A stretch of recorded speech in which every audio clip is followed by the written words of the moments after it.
홍인 스님이 그렇게 얘기했대잖아요. 내가 이제 개송을 지어서 개송 잘 짓는 사람에게 법에 맞도록 깨달음에 맞도록 이렇게 개송을 올리면 그 사람에게 내 어떻게 보면 이 절의 이것들을 전체 내 위치를 그 사람에게 물려주겠다. 이렇게 했더니 신수 스님이 왔다 갔다 하다가 이렇게 개송을 적었대. 그렇게 해서 선생님한테 얘기하려니까 창피해서 그냥 벽에다가 적었대. 그래서 몸은 보리의 나무요 마음은 맑은 거울과 같으니까 때때로 부지런히 털고 닦아서 티끌과 먼지 묻지 않게 하라 이렇게 했대. 딱 보는 순간 거지 같지? 저게 무슨 거지 같은, 뭐가 거지 같으냐면 저건 제대로 공부한 사람의 글이 아니에요. 식견이 상당히 떨어지는 사람. 그러니까 저건 위조된 글이거든요. 신수 스님 정도가 저 정도밖에 글을 못 쓰면 이 위치 못 올라갑니다. 이 위치 못 올라갑니다. 야, 이게 무슨 애들 장난이야? 딱 그 정도. 그러니까 뭐하고 똑같은 거냐면 초등학교나 이런 데서 시 써봐. 그러면 선생님이 이렇게 딱 보면 얘 잘 썼네. 이런 느낌. 하지만 진짜 시인들 그런 데서 그거 아니고 그냥 학예회 수준 딱 그 정도예요. 그 정도. 그러니까 육조 단경을 이렇게 손댄 사람도 가방이 짧았구나. 이걸 알 수 있어. 그게 보여. 그러니까 제가 늘상 얘기하지만 위조를 하든 뭐 이런 것도 좀 되는 사람이 해야 돼. 너무 짧은 사람이 하면 이게 조금 그래요. 그래서 해능 스님이 이제 사람들이 웅성웅성하면서 이 얘기 뭐 좋다 어쩐다 뭐 이렇게 스토리는 그런 거니까 그렇게 얘기했더니 해능 스님이 나도 좀 썼으면 좋겠다 뭐 이렇게 해가지고 나는 글을 못 쓰는데 내 대신 써줬으면 좋겠다 이렇게 해서 이걸 썼대. 그래서 보리는 본래 나무가 없고 여기 이제 그 나무를 까는 거지. 몸은 어떻게 보면 깨달음의 나무고 마음은 그 깨달음의 본체다. 그래서 언제나 노력해서 이렇게 깨끗하게 하면 그러면 그것이 곧 깨달음이 유지될 수 있도록 완성하는 거다라고 얘기하니까 그걸 이제 까는 거지. 그래서 이런 거는 없고 보리는 본래 나무가 아니고 그 다음에 밝은 거울 또한 받침대가 없다. 이 얘기는 뭐냐면 거울이라고 하는 게 뭐가 있냐? 마음이라는 게 실체가 있냐? 몸이라는 게 그 다음에 깨달음이라는 게 어떤 형체가 있을 수 있냐? 그런 건 다 아니야. 그래서 원래 부처님의 성품이라고 하는 것은 원래부터 깨끗한 거니까 이게 불성.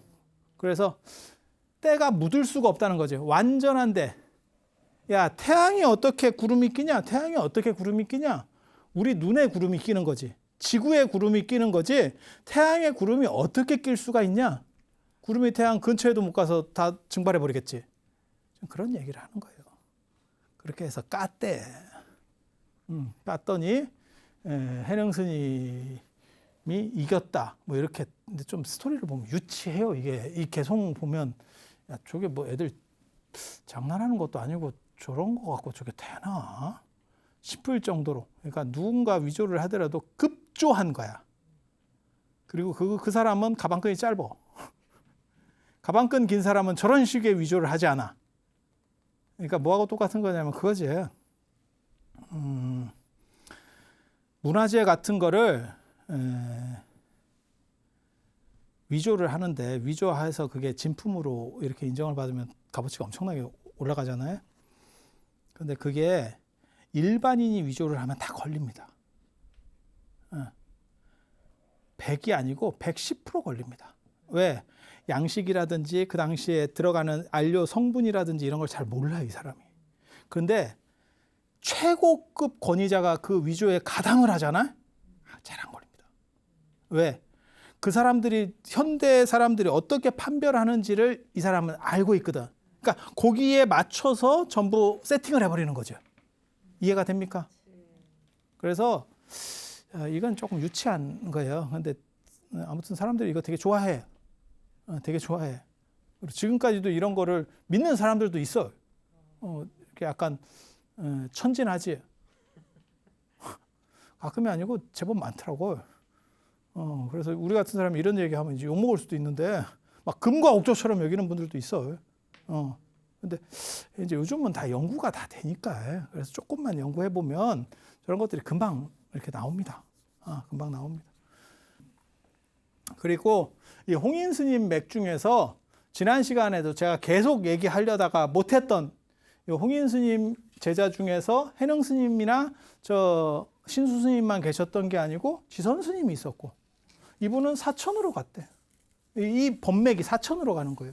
그래서 처적 스님, 덕순사, 처적 스님으로 가고 그 다음에 정중무상 대자사, 나 대자사가 전에 갔었는데 그 대자사에서 기억에 남는 거 딱 한 가지. 복전함을 페이로 내더라. 복전함, 스마트폰으로 복전함. 나 그거 딱 기억. 야, 저기까지 가가지고 그것만 기억에 남네. 그래서 대자사, 대자사. 그리고 이분이 이제 어떻게 보면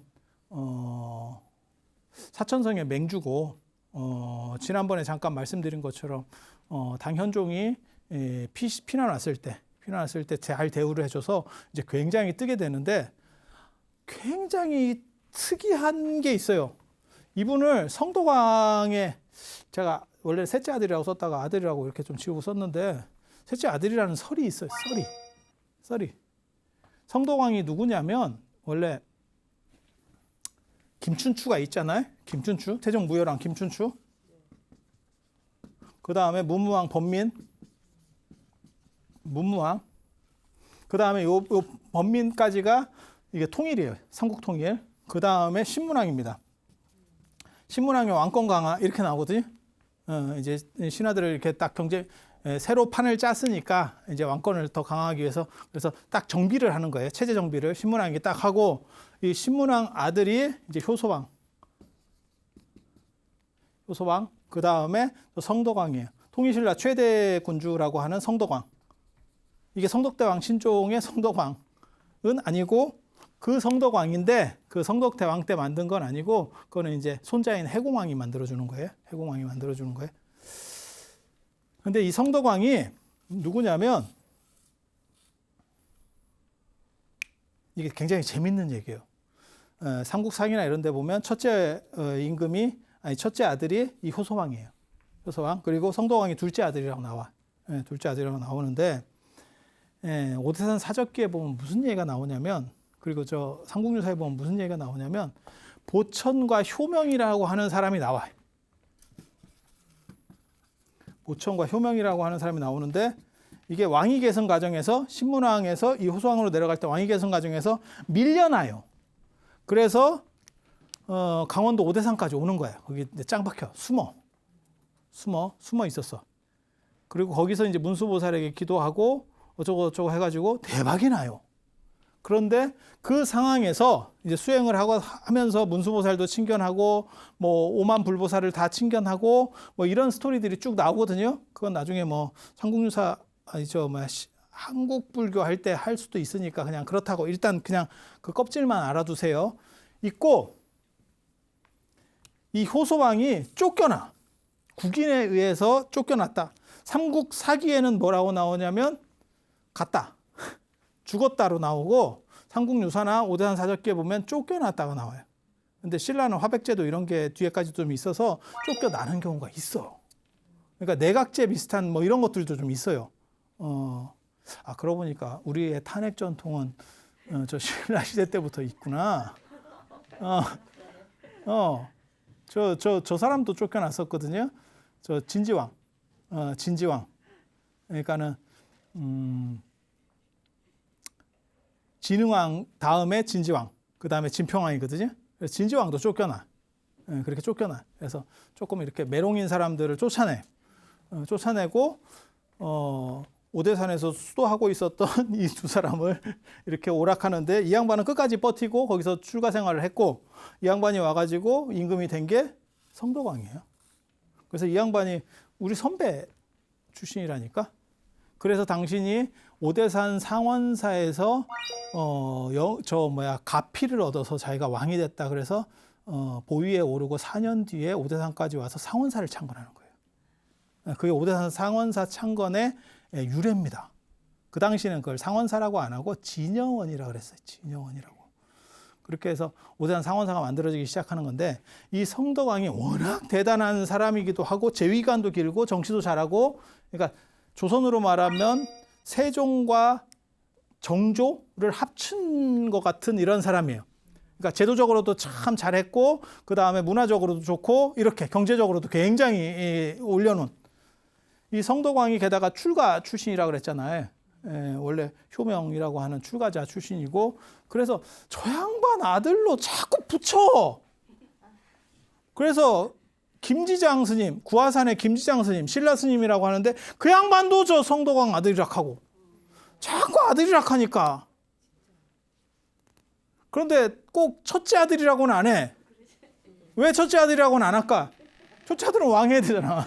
그러니까 꼭 셋째 아들 뭐 이런 거 좀 확인하기 어려운 야리한 걸 자꾸 해. 그래서 이게 진짜인지 가짜인지 좀 애매. 뭐 아들들이 다 중국 가서 출가를 해. 왜? 조금 그래. 그런데 신라 왕족 계열은 맞는 것 같아요. 왜냐하면 중국에 김씨가 거의 없습니다. 중국에는 김씨가 거의 없습니다. 그래서 이 무상 스님도 김화상이라고 불려요. 김화상. 네.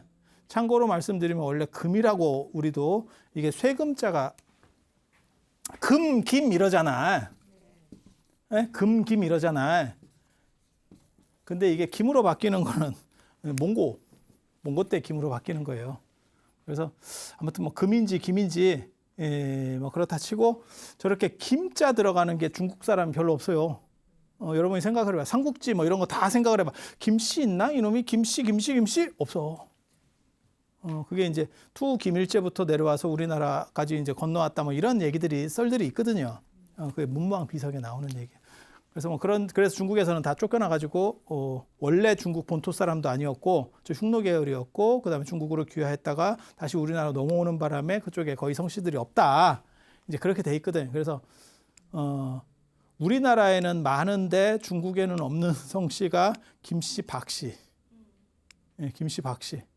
보통 이렇게 육지로 인접해 있으면 일본같이 섬으로다가 떨어져 있으면 성씨가 당연히 다른데 육지로 인접해 있으면 많은 성씨가 이쪽에도 많을 수밖에 없거든요. 왔다 갔다 하는 거거든요.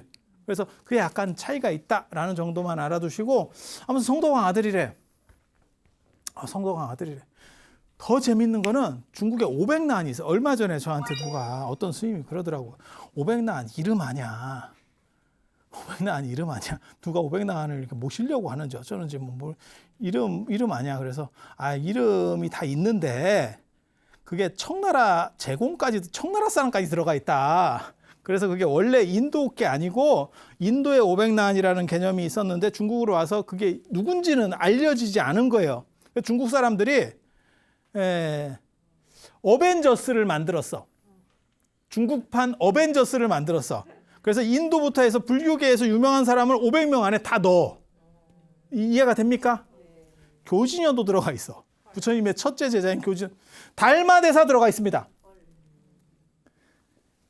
무상스님이 들어가 있어. 무상스님이 455번째야. 번호표 받았어. 번호표 받아서 신라스님이 두 분이 들어가. 한 분이 오진스님이라는 분이 들어가. 479번째. 달마대사 307번. 번호표 부르면 나오는 거예요. 500난이 이렇게 다 여러 명들이 들어가 있는데 놀라운 얘기 해드릴까? 해능 스님이 없어. 해능 스님이 없어. 임재 스님이 없어. 임재 스님이 없어. 그러니까 이게 기준이 도대체 뭘까? 도대체 기준은 뭐였을까? 기준이 뭐였을까? 그리고 무슨 생각이 또 할 수 있냐면 혹시 이게 조금 그럴 수 있는데 이쪽이 들어가고 해능 스님이 밀린다는 얘기는 그 당시 인기가 저쪽이 좀 더 많았나? 뭐 이런 또 생각을 해볼 수 있는 거예요. 우리 생각으로는 그게 어벤져스를 당연히 뽑으면 올스타 플레이어를 뽑으면 최고급들을 이렇게 쭉 갈 것 같잖아요. 해능 스님이 빠지면 안 될 것 같은데 그냥 생각해봐도 이열은 빠지면 안 될 것 같은데 우리가 그런 거 있잖아요. 순서 이렇게 딱 하면은 뭐 예를 들어서 잘생긴 사람 그러면 이 사람 무조건 들어가야 되고 조금 아리까리 이렇게 갈 수 있는데 왜 이게 원탑 계열인데 원탑이 빠졌지? 생각도 드는 거예요. 그래서 이어른이 생각보다 굉장히 영향력이 있는 거예요. 그리고 티베트의 불교를 또 이쪽에서 전했다라는 게 이 역대 법보기에 나와. 역대 법보기라는 책에. 지금까지는 이 책이 나오기 전까지는 저 도랑문서가 나오기 전까지는 마하연 티베트 불교랑 관련해서 마하연이라고 하는 대승화상 마하연이 대승이라는 뜻이거든요. 그래서 대승화상이라는 선불교 화상이 스님이 불교를 전했다. 그리고 그게 나중에 이제 티베트 불교 인도에서 인도 밀교계에 연하계라고 하는 사람하고 붙어요. 논쟁이 붙어요. 그게 이제 카마라실라가 연하계인데 그렇게 해서 논쟁에서 이 마하연이 졌다. 뭐 이렇게 해서 티베트 불교는 인도의 밀교화가 된다. 뭐 이렇게 나오는데 그거보다 빠른 이야기가 이쪽에서 나오는 거예요. 이렇게 나올 수 있는 충분한 가능성이 있는 게 뭐냐면 사천하고 차마고도로 티베트랑 연결이 된다니까. 차마고도가 사천에서 출발해서 티베트로 동티베트로 들어가는 거예요. 그러니까 그쪽에 왔다 갔다 하는 골목이니까 그쪽에 불교를 장악하고 있어. 그래서 기록에는 뭐라고 나오냐면 티베트 쪽에서 사신을 보냈대. 불교를 이렇게 전수받기 위해서. 예전에는 불교가 불교만 들어오는 게 아니고 우리식으로 말하면 조선 후기에 천주교하고 비슷해요. 그래서 과학, 문물, 서학 이런 게 같이 들어오는 거야. 그래서 그런 거를 이렇게 보내려고 사신을 보냈는데 이 정중상 무상스님 쪽에서 한 3개월 동안 머물렀다. 뭐 이런 얘기가 나오는 거예요. 그래서 저쪽 불교를 통해서 먼저 들어가고 나중에 대승화상 쪽에 그런 불교가 들어갔는갑다. 뭐 이렇게. 그러니까 이게 다 최근에 밝혀진 얘기예요. 왜냐하면 1900년에 저게 처음 문이 열리면서 도랑학이라는 게 시작이 되는 거거든요. 그러다 보니까 다 이게 최신 얘기라. 물론 최신도 100년이 넘었네. 최신도 100년이 넘었네. 그렇게 해서 이렇게 정중사 무상스님에서 정중종. 그리고 이분에 대해서 주목해 볼 만한 거는 염불하고 선을 무념무상 뭐 이런 거를 하는데 그게 도교하고 영향이 있을 거예요. 또 사천 불교가 굉장히 재밌습니다. 도교의 발생지가 사천이거든요. 또 그래서 무념무상 이런 건 도교인데 그런 쪽하고도 연결점이 좀 존재하는 것 같고 그리고 저 무상스님을 김화상이라고 불러요. 김화상. 김화상. 화상은 이제 여기서 화상은 야이 화상아 그 화상이 아니고 큰 스님 화상이에요. 아까 그 대승 화상도 큰 스님 화상이야. 네. 그 화상이 속화되면서 야이 화상 그 다음에 이렇게 나오는데 아무튼 그렇게 되는 거예요. 그래서 이게 김화상인데 근데 굉장히 재밌는 게 이분은 선과 연불을 결부시켜요. 그래서 연불선 같은 이런 개념들이 존재합니다. 그래서 오늘날 한국 불교에서 저런 게 타당성이 있지 않을까에 대한 생각들도 있어요. 그리고 저 성도왕의 또 다른 아들이라고 알려지는 거, 그러니까 계속 그렇게 그쪽에서 얘기하는 사람 중에 하나가 지금 구화산의 김교각 스님이라고 하는 김지장입니다. 교각이라고 하는 이름은 청나라 때 나오는 거기 때문에 원래는 김지장. 어떻게 보면 중국 불교에서 가장 뜬 외국인이죠. 중국의 4대 영장이라고 하는 데가 있잖아요. 문수보살의 오대산, 그 다음에 관세음보살의 보타락가산, 그 다음에 아미산, 보현보살의 아미산, 그 다음에 구화산, 지장보살의 구화산. 그래서 가보면 이 어른이 또 99세까지 살았대.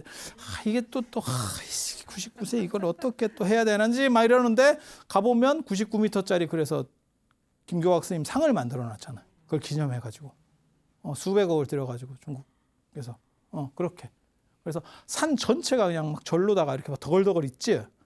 우리 같은 사람들도 거의 몇 번 가봤지만 실제로 맨날 가는 절만 가지 그 한번 이렇게 쫙 순례를 하면 좋겠다 이러는데 그것만 순례해도 3박 4일이 갑니다. 그 안에서 그 산 안에서 절들만 돌아도 그래서 뭐 중국의 오대산 같은 데는 그게 뭐 108개인가 있어요 절이.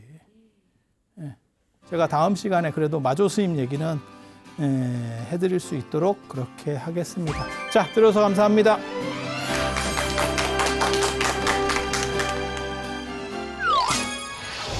그러니까는 해능 스님 제자들이 여럿 있는데 그중에서 남학 회양 스님이라고 하는 분이 있어요. 그분의 제자가 마조 스님이다.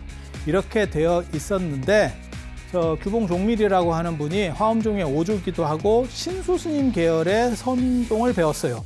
그래서 화엄선을 주장하신 분인데 저 종밀 스님이 종밀이 굉장히 중요한 사람입니다.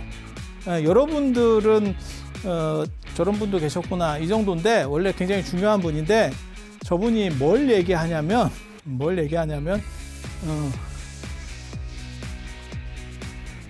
신회 스님이 7조입니다를 얘기하는 게 저 종밀 스님이에요. ARS에 동참하신 분들 중 추첨을 통해 황제바이오에서 황제 동충하초 액기스, 황제 버섯 감로스를 드립니다. 생각의 흐름이 복잡해질 때 나는 그곳으로 향합니다. 템플스테이, 생각을 비우고 마음을 채우다. 마음을 정화시켜주는 한 모금의 숨.